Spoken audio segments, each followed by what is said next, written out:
My name is Jeff Cross, and this is Straight Talk. And today I'm pleased to welcome to the program Christie Martin, a business development advisor with Violand Management Associates. Christie, how are you? Hey, I'm great. Thank you. How are you today? I'm doing good. The sun is shining. It's still winter time. But you know what? Winter in Ohio is probably different than winter where you're at. Correct. I'm in North Carolina. So I live between Charlotte and Asheville, North Carolina, and it's a sunny 65-degree day. Started out Well, at 35, but it's warming up so nicely. this is end of February here we're talking, and I imagine I'll see those temperatures in 2 months. So, Right. It'll get cold here again too, but nothing like Ohio. yeah. So Christy, tell us, how did you get into restoration?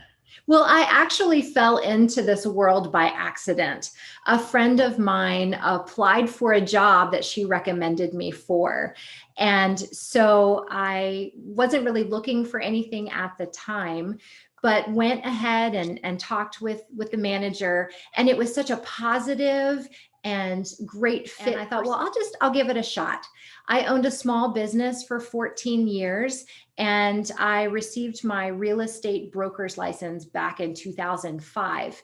And I was in the banking world for about 6 years before I found and fell into insurance restoration back in 2013.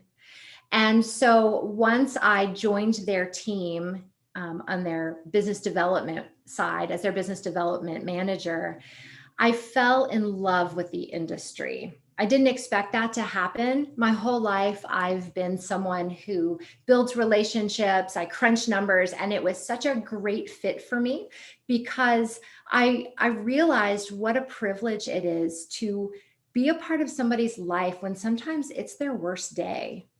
And so I fell in love with the industry and thankfully was a part of a company that grew. And I got to see so much change in the 7 years that I was working as a business development manager. And it has been such a positive experience and I love the industry. I did step away from that company for a family issue. And during that break is when COVID hit. Mm.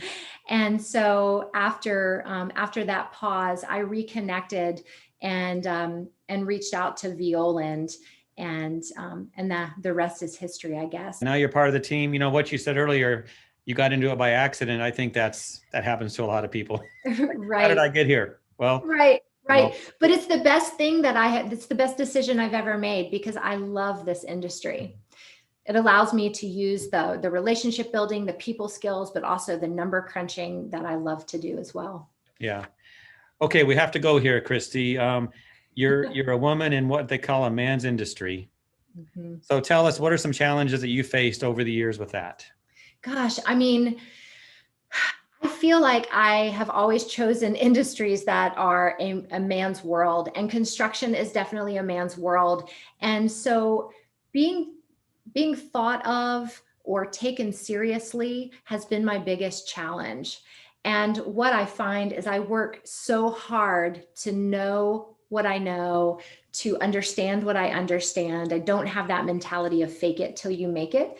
But that's been a big challenge is to work in an industry where I may look different than the person sitting next to me or the person sitting across from me that's wanting me to help them or maybe give them some advice or to help coach them through an issue. And so being able to talk with people and gain their trust. Okay, let me ask you this. So part of your work is offering advice, some counsel, some guidance to your clients. When you're offering that to a male business owner compared to a female business owner, does the message change at all? I have to be honest with you, Jeff. It has never crossed my mind to give advice differently if I'm speaking to a man or a woman. I look at somebody from the individual conversation that we're having. I'm listening, I'm analyzing, and then I speak to the person that's in front of me. Yeah, you had mentioned in another conversation that when you're with other women leaders, you tend to open up a little bit, and things Mhm. things might come out of that. Tell us about that. Yeah, it's really interesting. I think women do have an advantage in this industry or in any industry.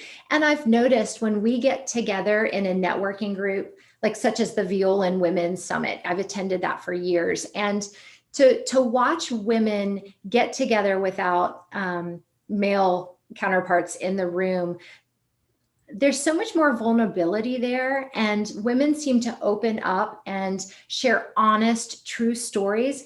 But what's so remarkable is the friendships that come out of those moments, and those friendships sometimes last, a lifetime. It's pretty powerful.